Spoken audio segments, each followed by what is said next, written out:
நீங்கள் பார்த்து கொண்டிருப்பது நியூஸ் 20D தமிழ் உண்மை செய்திகள்.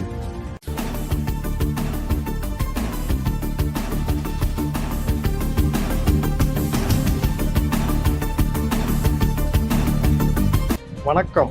திருச்சி பெல்ஸ் கிரவுண்டில் ஐசிஎம் ஃப்ரெண்ட்ஸ் கிளப்பின் 20ஆம் ஆண்டு விழா நடைபெற்றது. இவ்விழாவில் 20ஆம் ஆண்டு விழாவை முன்னிட்டு இறகு பந்தாட்ட போட்டி நடைபெற்றது. போட்டியில் வெற்றி பெற்றவர்களுக்கு பரிசளிப்பு விழாவில் கிளப்பின் தலைவர் வழக்கறிஞர் KEV தினகரன் தலைமையில் நடைபெற்றது. இவ்விழாவிற்கு புண்ணியமூர்த்தி அனைவரையும் வரவேற்றார். இதில் ஆலோசகர் TK சேதுராமன் திருமதி ராஜரத்னத்திற்கு நினைவு பரிசு வழங்கி கௌரவித்தார். இதில் துணைத் தலைவர் வைத்தியலிங்கம், பொருளாளர் முத்தையன், மாதவன், ஆலோசகர் சுப்பிரமணி ஆகியோர் கலந்து கொண்டனர். இவ்விழாவிற்கு சிறப்பு விருந்தினராக மாநகராட்சி மாமன்ற உறுப்பினர் லீலாவேலு மற்றும் வட்டக்கழக செயலாளர் செல்வம் ஆகியோர் கலந்து கொண்டு சிறப்பித்தனர். இந்த பரிசு போட்டியில் முதல் பரிசை பசுலுதீன், முத்தையா ஆகியோர் பெற்றனர்.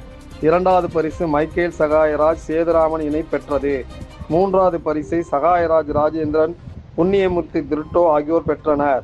மேலும் இவ்விழாவில் கலந்து கொண்ட ஐசிஎம் ஃப்ரெண்ட்ஸ் கிளப் உறுப்பினர் அனைவருக்கும் தமிழக பள்ளிக்கல்வித்துறை அமைச்சர் அன்பில் மகேஷ் பொய்யாமொழி சார்பில் நினைவு பரிசில் வழங்கப்பட்டது. நிகழ்ச்சியின் முடிவில் துணைச் செயலாளர் பிரிட்டோ சகாயராஜ் அனைவருக்கும் நன்றி கூறினார். நிகழ்வின் ஏராளமான பொதுமக்களும் சமூக ஆர்வலர்களும் திரளாக கலந்து கொண்டனர்.